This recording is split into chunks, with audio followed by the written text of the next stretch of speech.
오늘 하나님의 말씀 제목을 공회에 다시 잡혀오다 이렇게 정했는데, 화면에 제가 그림자를 보였습니다. 여러분 보시면 네 사람이 지금 서 있는데, 그림자가 여러분 보시는 대로 앞쪽으로 나와 있으니까 아마 빛이 저 뒤쪽에 있다 이렇게 보실 수가 있겠습니다. 이 세 사람이 걸어가면서 네 사람이 걸어가면서 한 사람은 앞으로 가고 있고요. 맨 마지막에 있는 사람은 빛을 향해서 이제 몸을 이렇게 돌려가는 그런 모습을 그렸습니다. 또 다른 사람의 이제 그림자입니다. 오늘 하나님 말씀 가운데 그림자가 나오는데, 이 그림자는 여러분 아시는 대로 빛이 있는 곳에는 반드시 존재를 합니다. 그러니까 그림자가 있다고 하는 말은 빛이 있다고 하는 말인데, 저는 그림자라는 말을 부정적인 면에서보다는 긍정적인 면에서 아주 좋아합니다. 왜냐하면 우리가 생활을 하면서 그림자만 보고 살면 늘 불안해지고 불행해지고 늘 자신을 비관하게 됩니다. 이렇게 하면 어떻게 될까? 이거 안 될 것 같은데, 이거 틀렸어. 이렇게 하면은 나는 잘못되는 거야. 자꾸 그림자만 보면 어두운 쪽을 보게 됩니다. 그런데 그 그림자 반대쪽에 있는 햇빛을 아니면 다른 빛을 보게 되면, 야, 저 빛은 저렇게 밝다, 항상 저렇게 비춰준다 하기 때문에, 저 빛이 있기 때문에 이 그림자가 있다고 하는, 그래서 여러분은 패시미스트, 그러니까 낙관주의자도 될 수 있고 비관주의도 될 수 있는 이런 그림자입니다. 우리나라 노래 가사에 그림자란 말이 참 많이 있죠.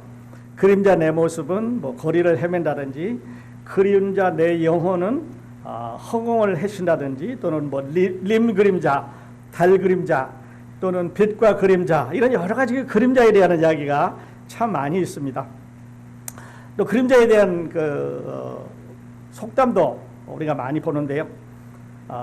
헝가리 사람들의 속담 속에 이런 게 있습니다. 하얀 백합도 검은 그림자가 있다. 백합꽃은 하얗지만 그림자는 검게 나타나고 한다고 하는 그런 말이겠죠. 우리나라 속담 중에는 굽은 지팡이는 그림자도 굽게 나온다. 그래서 그 사람의 그 삶의 형태가 그림자로 이렇게 비춰지는 것을 말을 하고 있습니다. 자, 오늘 본문으로 다시 돌아가서 오순절날 이제 큰 문제가 생긴 걸 지난주에 말씀을 드렸습니다. 성령이 강림한 후에 120명이 모여있는 방에 성령이 내려와서 사람들이 다 제각각 다른 말로 이제 방언을 하기 시작했고, 예수의 소문이 쫙 예루살렘에 퍼지기 시작했습니다. 그날 엄청난 일이 생겼대. 그 사람들이 모여있는데 도저히 이해할 수 없는 그런 일이 생겼대. 그래서 하루에 막 3,000명이 예수 믿는다고 하고, 기적과 성령 충만한 사람들이 예루살렘에 꽉 차기 시작을 했습니다. 소요가 일어나는 거죠. 날마다 소문이 퍼져나고 사람들은 두려워합니다. 그리고 통영이 생겨났고, 아나니아와 삽비라가 드디어 지난 주일에 죽임을 당했습니다. 아나니아와 삽비라가 죽임을 당할 때, 여러분에게 말씀드렸습니다만은, 그 아나니아와 삽비라의 죽음은 단순히 내가 이거 밭을 팔아가지고 사도들 앞에 내면서 이게 전부입니다라고 거짓말을 했기 때문에 죽은 거라고는 말씀을 안 드렸습니다. 돈의 일부를 숨겼기 때문에 죽은 게 아닙니다. 이거는 우연한 사건이 아니라 그 사도들의 모임 가운데 하나님이 함께 살아계신다고 하는 증거입니다.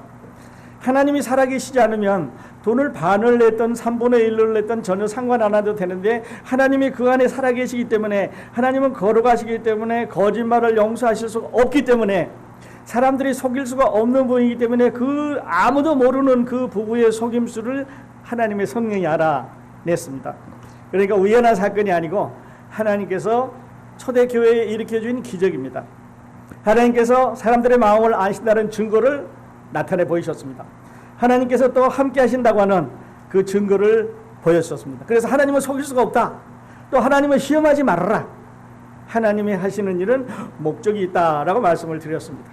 하나님은 다 아시기 때문에. 그런데 만일에 오늘날도 하나님이 이렇게 똑같이 하신다면, 오늘날도 하나님께서 헌금 가지고 왔는데 오다가 얼마를 뺐다든지, 아니면 하나님 앞에 작정해놓고 그거를 안 한다든지, 11조를 약속해놓고 안 하신다든지, 하나님 앞에 어떤 헌금을, 어떤 약속을 해놓고 못 지키는 사람은 다 여기 이 사도교회에 있는 이 부부들처럼 죽게 한다. 그러면 아마 교회 옆에는 장의사 시체실이 있어야 될 겁니다.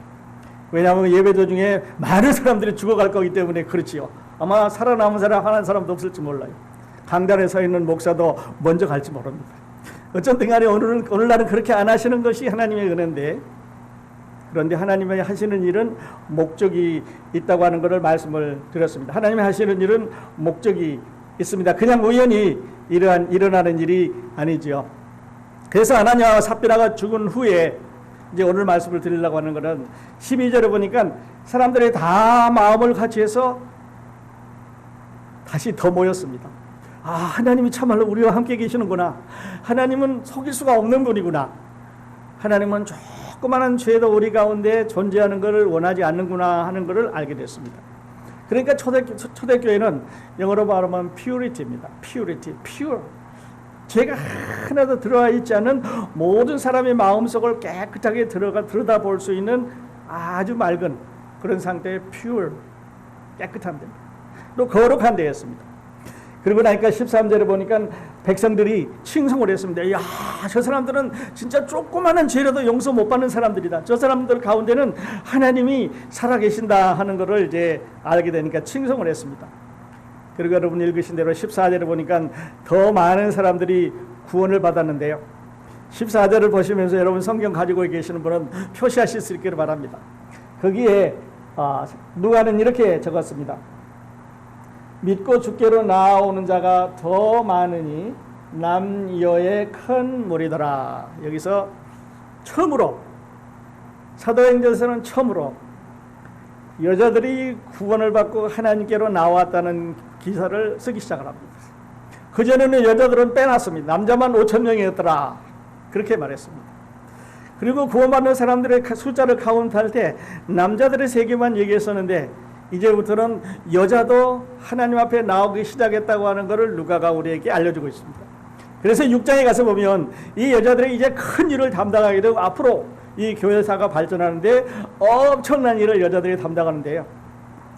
어떻게 보면 우리나라도 그 기독교가 이렇게 한국의 문화로 들어가지 않았으면 어떻게 됐을지 모릅니다. 뭐 남자 여자는 7살 먹으면 따로 갈라서 있었어야 되니까. 그리고 초대 교회당은 기역자로 이렇게 해가지고 가운데를 갈라서 남쪽은 남자는 여자 한쪽, 여자는 남쪽. 그래서 초대 한국에 지어졌던 교회당들은 이렇게 기역자로 이어지고 가운데 커튼을 쳐서 목사님 설교하실 때 양쪽을 이렇게 보고할 수밖에 없었는데 요즘은 많이 세상이 달라졌죠. 기독교가 우리 문화에 끼치는 그런 영향이 있는데 어쨌든 간에 처음으로 여자들이 하나님 앞에 나왔다고 하는 것을 우리에게 말씀을 하고 있습니다. 그러니까요, 부가 죽은 후에, 아나니아와 삽비라가 죽은 후에 하나님은 이렇게 많은 변화를 일으키셨습니다. 어떻게 보면 아나니아의 아내 삽비라는 자기 남편만 죽었고 자기는 세이브를 받을 수 있을 수도 있습니다. 왜냐하면 여자니까. 왜냐하면 그때 당시에 카운트도 안 했으니까. 왜냐하면 그때 이름을 전혀 쓰지를 않았으니까. 그런데 두 사람의 이름을 언급하더니 드디어 누가는 여자하고 남자가 다 하나님께로 나오는데 이제는 3,000명이 아니고 이제는 5,000명이 아니고 많은 무리가, 이것이 10,000명인지 이것이 20,000명인지 50,000명인지 헤아릴 수가 없습니다. 많은 사람들이 이제 주께로 모여들기 시작을 하는데 그 무리가 점점 또 어떻게 보면 엄청나게 많아진 거죠. 사도들의 손을 통해서 많은 사람이 병 고침을 받았습니다. 근데 거기 보면 그 중요한 단어가 하나 있는데 누가는 우리에게 이거를 이렇게 소개를 하고 있습니다. 12절에 보시면 성경을 가지고 계시는 분은 표시하셔도 좋겠습니다. 믿는 사람이 다 마음을 같이하여, 한 사람도 빼놓지 않았죠. 그 다음에 4절에 보면 믿고 주께로 나오는 자가 더 많으니 남녀의 큰 무리더라. 16절에 보면 예루살렘 부근의 수많은 사람들도 모여 병든 사람과 더러운 귀신에게 괴로움을 받는 사람을 데리고 와서 다 나음을 얻으니라. 수많은 사람들이 이제는 때로 몰려옵니다. 그런데 거기 와서 다 나음을 입었다는 말은 안 고쳐진 사람은 하나도 없다는 말입니다. 어떤 병에 걸렸든지 다 고침을 받고 들어갔다는 얘기니까 이제는 베드로의 위치가, 사도들의 위치가 아주 위로 올라갔습니다. 지금까지는 사두개인들이, 지금까지는 바리새인들이, 지금까지는 예루살렘 공회가 큰 소리를 치면서 사람들을 꽉 잡고 있었는데, 이제는 이 시골 촌놈 예수님의 제자들이 나와서 기적을 일으키니까, 이적을 일으키고 귀신을 쫓아내고 병을 고쳐주고 하니까 사람들이 모여드니까, 그리고 그 가운데서 성령을 받고 하나님의 뜻대로 살아가는 이런 일을 하게 되니까 사람들이 놀랄 수밖에 없게 그렇게 되는 거죠. 무서운 변화가 일어났습니다. 오늘 이제 세 번째 기적인데요. 첫 번째 기적은 방언이었습니다. 두 번째 기적은 40년 된 안진뱅이를 고쳐주는 일이었습니다. 그는 오늘 세 번째 기적은 많은 사람이 한꺼번에 일어나는, 이제 여러 병든 사람은 어떤 사람이든지 아니면 귀신에 들린 사람은 어떤 사람들인지 다 고쳐주는 이런 놀라운 기적이 일어났으니까, 처음에 잠시 후에도 말씀드리겠습니다만 예수님께서 말씀하시기를 예루살렘과 온 유대와 사마리아와 땅끝까지 이르러 내 증인이 되리라. 그런데 예루살렘이 지금 폭발적으로 복음이 늘어나기 시작하니까 예루살렘 사람들이 이제 변화되기 시작을 해서 예루살렘 전체가 변화됩니다. 그런데 여러분, 이 기적을 보시게 되면, 기적과 이적을 보시게 되면요, 창세기서를 여러분이 읽어보면 하나님이 기적을 일으켰단 말이 하나도 없습니다. 하나님이 왜 창세기에서는 기적을 안 일으키셨습니까? 하나님이 창조하신 후에 그 사람들의 삶을 그대로 영위해 가시면서 지켜주시는 건 나오지만 새로운 기적을 통해서 어떤 변화를 안 일으키셨습니다. 그런데 하나님께서 출애굽기에 가시면요, 모세를 통해서 이스라엘 백성들을 애굽에서 꺼내실 때 홍해를 갈른다든지 만나를 내려주신다든지 불뱀을 내리신다든지 이렇게 해서 기적을 일으키기 시작합니다. 그러니까 이 기적이란 말은 모세 시대부터 나타나기 시작을 합니다. 그리고 이 기적이란 말은 또 지나가서 엘리야와 엘리사 시대에 있었고, 또 이 기적이란 말은 예수님 시대에 있었고, 이 기적이란 말은 사도 시대에 있었습니다. 그러니까 하나님께서 어떤 새로운 일을 시작하실 때 이 기적이라는 것을 통해서 이 일은 당신이 하고 싶다는, 사람들은 아무도 할 수 없고 지금까지 아무도 이런 일이 없었고 이런 전에도 없었고 이런 것을 행할 수 있는 분은 하나님이라고 하는 것을 우리에게 말씀을 하십니다. 그러니까요, 새로운 일을 시작하실 때 하나님은 기적을 일으키시는데, 예수 그리스도가 오셔서 메시아로서 복음을 세상에 전하실 때 기적을 일으켰습니다. 이번에는 하나님이다, 새로운 일을 하시는구나. 사도들을 통해서 또 다시 기적이 반복되는데, 이제는 새로운 역사가 이 세상에 하나님의 창조 이후에 한 번도 없었던 구원사에 있어서 새로운 구원의 역사가, 하나님의 임재하심이, 하나님의 역사하심이 일어나는구나 하는 것을 말을 하고 있습니다. 그런데 여러분, 기적 중에요, 여러분은 지금까지 알고 있는 기적 중에 어떤 기적이 제일 이해할 수 없는 높은 기적이라고 생각하십니까? 엄청나게 큰 기적이라고 생각하십니까? 기적 중에서, 여러분이 알고 계시는 기적 중에서 어떤 기적이 과연 가장 큰 기적일까요? 홍해를 갈라서 200만 명이 지나가는데 몇 시간 걸렸을까? 200만 명이 광야에서 만나를 먹을 때 하나씩 준다면 200만 개니까 얼마나 큰 공장에서 재료가 얼마나 있었을까? 메추라기를 날라고 하는데 얼마나 많은 데서 메추라기를 길러서 하루아침에 그렇게 많은 메추라기를 줬는데 엄청나구나. 기적이지요. 그런데 그 기적 중에요, 가장 크고 놀라운 기적은 무엇인지 아십니까? 그것은 바로 여러분과 저 같은 죄인이 구원받아서 천당에 갈 수 있다는 사실입니다. 이거는 기적입니다. 우리가 아무도 생각할 수 없었습니다. 여러분과 제가 도저히 우리 방법으로 할 수가 없는 일이었습니다. 그런데 예수 그리스도께서 십자가에서 우리의 죄를 사해 주심으로써 우리가 천당할 수 있게 됐으니까 이거는 가장 큰 기적이라고 이렇게 말씀을 드릴 수가 있겠죠. 새로운 역사가 시작됩니다. 그래서 우리는 새로운 피조물이 됐고, 이제는 하나님을 섬기는 자들이 됐습니다. 하나님의 자녀가 됐고, 하나님의 성령을 소유한 자들이 됐고, 이제는 하나님을 위해서 살아가는 하나님의 백성의 새로운 삶이 됐으니까 기적을 통해서 우리는 변화됐습니다. 기적을 통해서 복음은 세상에 들어왔습니다. 기적을 통해서 예수 그리스도는 하나님의 메시아인 것을 증명하셨습니다. 그리고 나서 말씀드렸던 대로 처음에 120명이라고 소개를 했는데, 그 다음에 3,000명이라는 숫자를 소개했는데, 지난주에는 5천 명이라 그랬는데 이제는 우행적으로 너무 많이 숫자가 너무 많이 늘어나서 계산할 수가 없습니다. 그래서 10,000명이더라, 뭐 20,000명이더라 이렇게 하지 않고 많은 수가 왔다. 얼마인지는 상상에 맡겨라. 아주 많은 남녀가 주께로 나왔습니다. 그러면서 베드로의 영향력이 증가하게 됐고 사도들의 위치가 이제 올라가기 시작을 합니다. 그뿐 아닙니다. 베드로가 손을 대면 다 나으니까 베드로가 손만 대면 어떤 병들이 다 낫고 문둥병도 낫고 뭐 귀신 들리는 사람 귀신도 떠나가고 이렇게 변화를 받으니까 사람들이 너무 많은 사람들이 와서 베드로가 다 처리를 할 수 없으니까 이제는 베드로가 지나가는 길목 옆에 그림자만이라도 스치고 지나가면 나을 거다. 그래서 손 닿기가 너무 많은 사람들이니까 그림자가 지나갈 때 그 옆에라도 있었으면 좋겠다. 이렇게 해서 환자들을 데리고 베드로 지나가는 길목에 놨다 그랬습니다. 그런데 사실은요, 사도들의 손을 통해서 기적이 일어난 게 아니고 베드로의 그림자를 통해서 일어난 게 아니고 사도들의 손을 베드로의 그림자를 통해서 하나님의 역사가 일어난 것이죠. 그러니까 베드로의 손에 만일에 역사가 일어난다면 베드로의 손에 무슨가 마력이 있어야 되는데 그게 아니고 베드로가 닿는 그 손길을 통해서 하나님께서 역사하신 거죠. 베드로가 지나가는 그 그림자를 통해서 하나님께서 역사하셨기 때문에 나음을 받았습니다. 그러니까 베드로나 그림자가 고친 게 아니고 하나님께서 고치셨습니다. 사도들의 소문이 퍼져나갑니다. 모든 병든 사람, 귀신 들린 사람 다 데리고 나왔습니다. 그래서 이제 여기 숫자를 한번 보니까 지난주에 말씀드렸던 대로 사도행전 2장 47절에 또 온 백성에게 칭송을 받으니 주께서 구원받는 사람을 날마다 더하게 하시니라. 이 말은 daily, 날마다 더해서 added 하니까 한 사람, 두 사람 자꾸 더해갔습니다. 카운터스가 있는 거죠.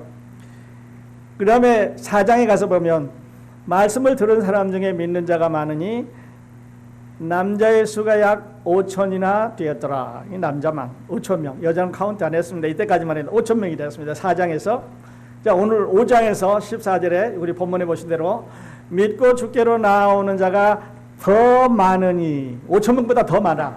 카운트할 수 있는 숫자가 더 많으니 남자하고 여자하고 합해서 큰 무리가 나오더라. 그랬습니다. 조금 더 가볼까요? 6장 7절에 가보면요. 하나님의 말씀이 점점 왕성하여 예루살렘에 있는 지휘자의 수가 많아졌는데 얼마만큼 더 많아졌어요? 힘이 더 많아지고 허다한 제사장의 무리도 이 도에 복종하니라. 그러니까 지금은 많아졌는데 6장에 가서 더 많아졌습니다. 더 카운트할 수가 없는 거죠. 한 번 더 보십시다. 9장에 가서 보면 누가는 우리에게 그때 상황을 이렇게 말했습니다. 그리하여 온 유대와 갈릴리와 사마리아 교회가 평안하여 든든히 서가고 주를 경외함과 성령의 위로로 진행하여 수가 더 많아지더라. 이 더 많아졌단 말은요, 끝났단 말이 아니에요. 한 개 줬는데 더 주세요. 2개 달란 말이에요. 2개 가졌는데 더 주세요. 3개.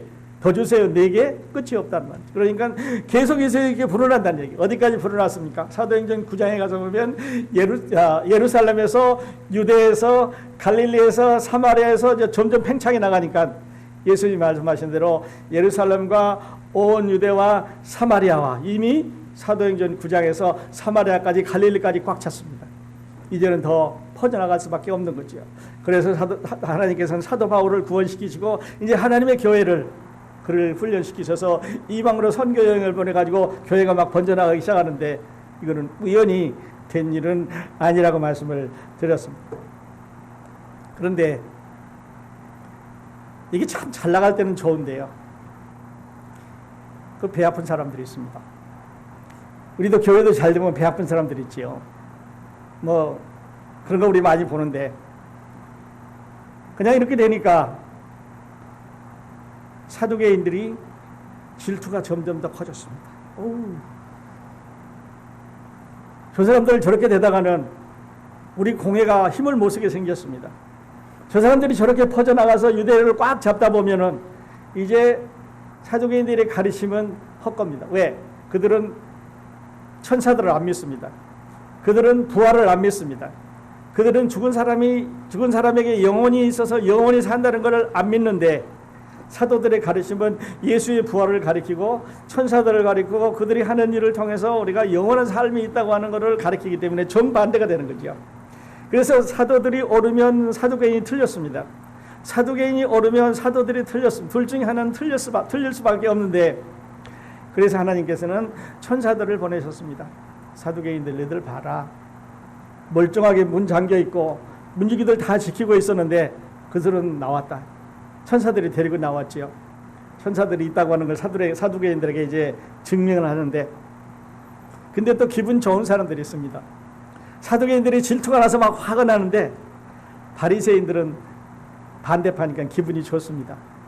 그거 봐, 사두개인 너희들 천사가 없다 그랬지, 부활이 없다 그랬지, 영원이 없다 그랬지, 근데 있잖아. 봐, 저 사도들이 하고 있는 거는 예수 부활도 증거하고 있고 천사도 증거하고 구원도 증거하고 죽은 후에 삶이 있다고 전하는 거니까, 너희들하고 우리하고 비교해 볼 때 사두개인 너희는 틀렸고 바리새인 우리는 맞았다. 그 중에서도 자기 이익을 챙기는 사람들이 있어.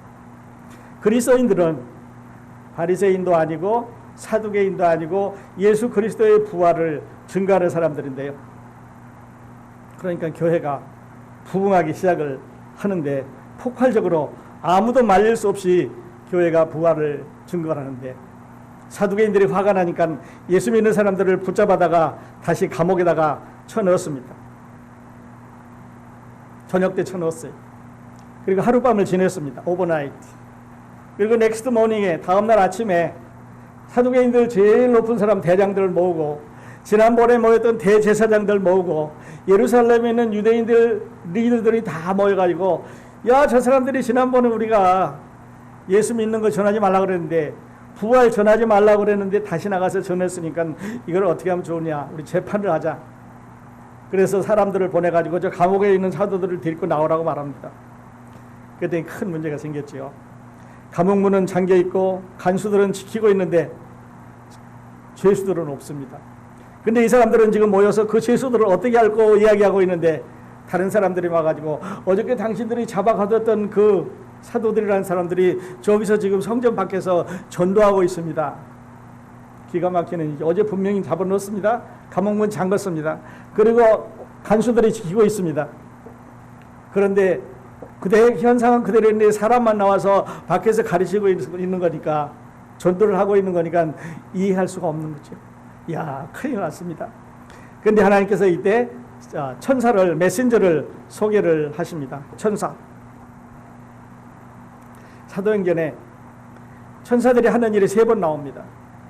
여러분 아시는 대로 지금 한 번 나오고요. 그 다음에 두 번째는 베드로 한번 따로 갇혔을 때 베드로를 옥에 가다 놓고, 이제 사도행전 12장에 가보면 사도들이 기도하는 장면이 나옵니다. 그때 천사가 옥문을 열고 베드로를 데려다가 그 제자들이 기도하고 있는 그 집에 데려다 줍니다. 그 집이 누구냐면 여러분이 아시는 대로 마가복음을 기록한 요한 마가의 어머니 집입니다. 가서 문을 두들기니까 문 열로 나왔던 그 계집아이가 안 믿지요. 그리고 문도 안 열어주고 빨리 들어가서 베드로가 왔다, 이거 환상이다, 안 믿었습니다. 그리고 나와서 열고 보니까 진짜 베드로였어요. 그게 두 번째입니다. 그리고 세 번째는요, 바울과 실라가 옥에 갇혔을 때 여러분이 아는 대로 간수가 자결하려고 그러니까 여기 있다 자결하지 말라. 이제 나중에 이제 16장 가시면 저희들이 지난번에 성교회 때 보고 왔던 이 바울과 실라가 실제 갇혔던 감옥을 보여드리도록 하겠습니다. 근데 질문이 있습니다. 여러분, 이때 왜 하나님께서 천사를 보내주셔서 풀어줬을까 하는 거지요. 하나님이 땅을 진동시켜가지고 지진을 일으켜서 보내줄 수도 있습니다. 하나님께서 거기 있는 간수들을 다 잠들게 하고 꺼내줄 수도 있습니다. 하나님께서 나타나셔서 어떤 방법으로든지 다른 방법으로 충분히 하실 수 있는 하나님이었는데, 이때는 천사들을 보내셔서 그들을 꺼냈습니다. 사두개인들에게 메시지를 주는 거죠. 너희들 천사들 안 믿지, 너희들 부활을 안 믿지, 너희들 죽은 후에 영생을 안 믿는데 봐라, 하나님께서 천사라는 것을 보내주셔서 사람들을 꺼내주셨습니다. 그러니까 사두개인들에게 프루브한 거죠. 너희가 가르치고 있는 것은 틀렸다. 그러면서 천사들의 이야기하기를 가서 서서 그 사람들에게 가서 말하라. 그리고 가서 이제 말을 할 수가 있습니다. 근데 우리가 알고 있는 것은 이 천사들은 하나님께서 부리는 종이었는데 여러분과 저를 심부름해 줄 종으로 이제 여러분이 하늘나라에 우리가 가게 되면 천사들을 부리게 되는데요.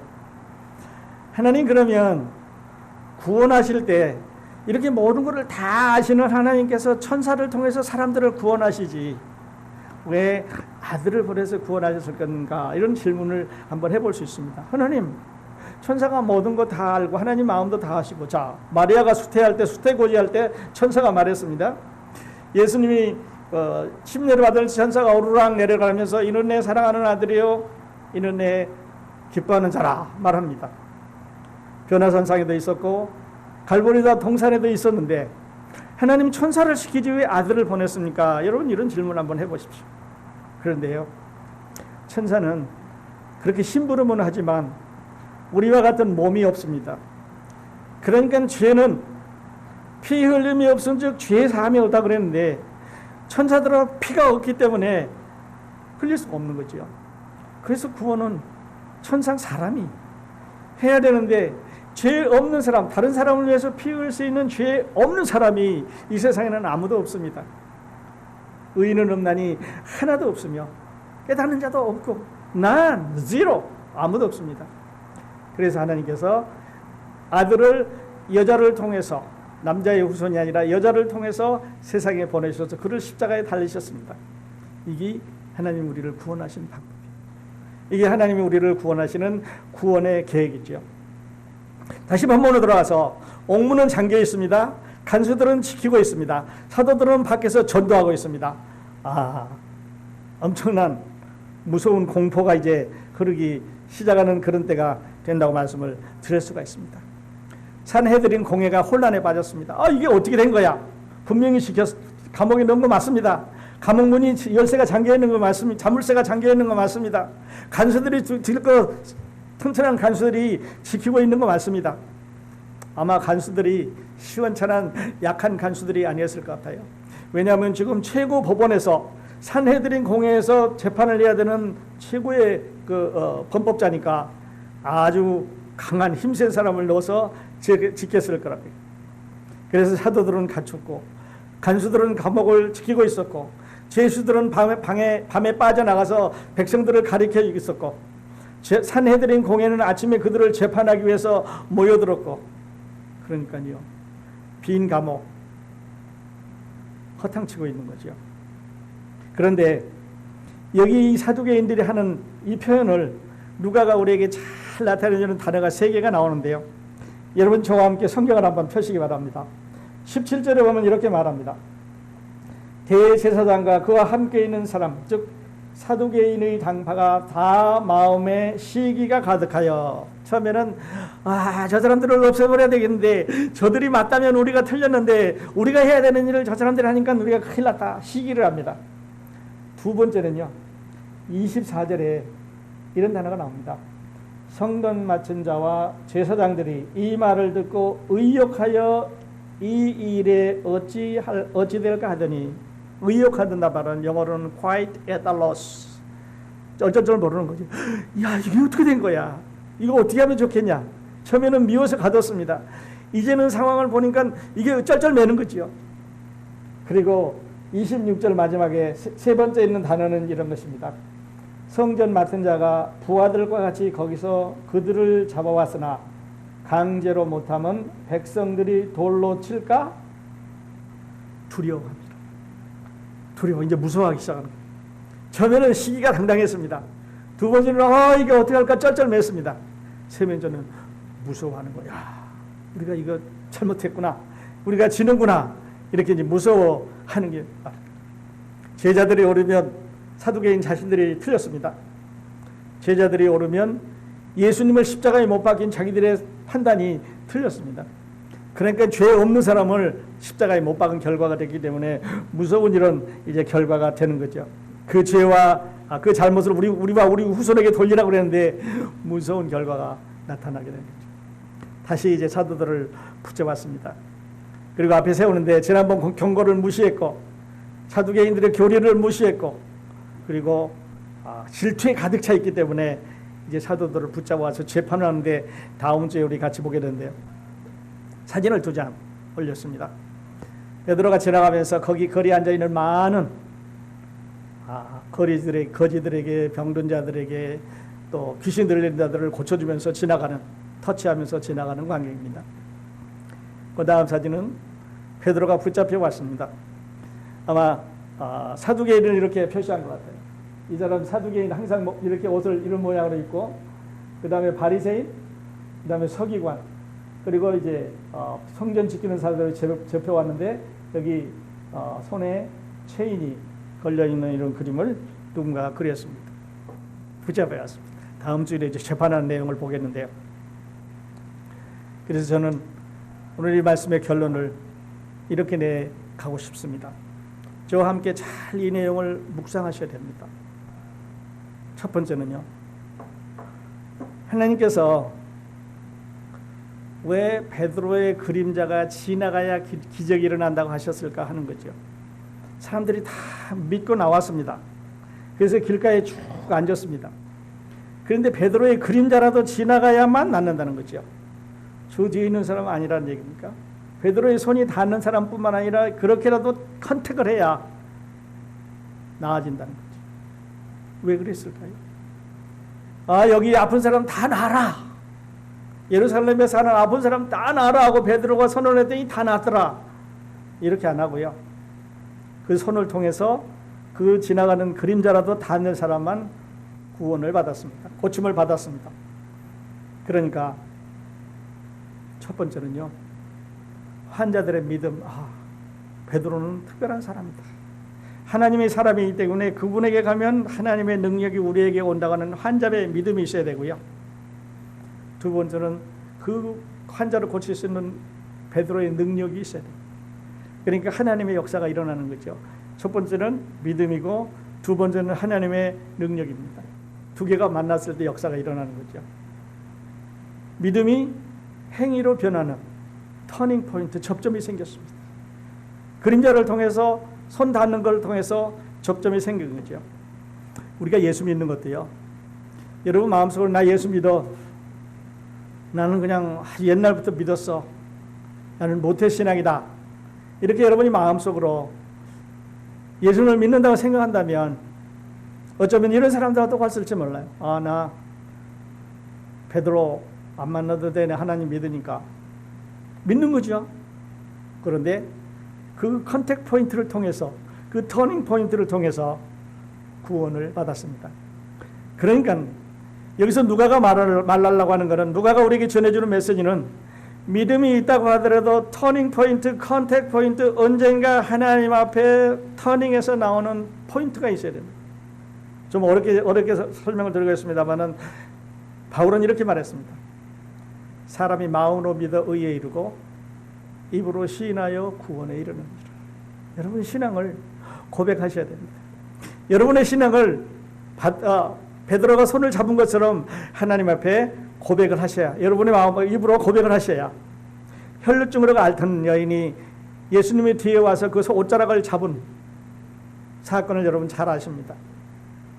여러 경로를 통해서 고생을 많이 했습니다. 가진 것도 다 날렸습니다. 이제는 고칠 수 있는 방법은 예수한테 가는 방법밖에 없다고 생각하는 이 여자는 사람들이 너무 많으니까, 여인이니까, 병든 사람이니까 가까이 할 수 없으니까 뒤에 가서 옷자락이라도 만드는데요, 이게 병을 낫게 하는 방법이었습니다. 그분이 예수가 하나님의 아들인 걸 믿고 왔지요. 예수에게 가면 그 병을 고칠 수 있다는 것을 믿고 왔습니다. 그런데 터치를 함으로 인해서 병이 나은 것을 확인할 수가 있었습니다.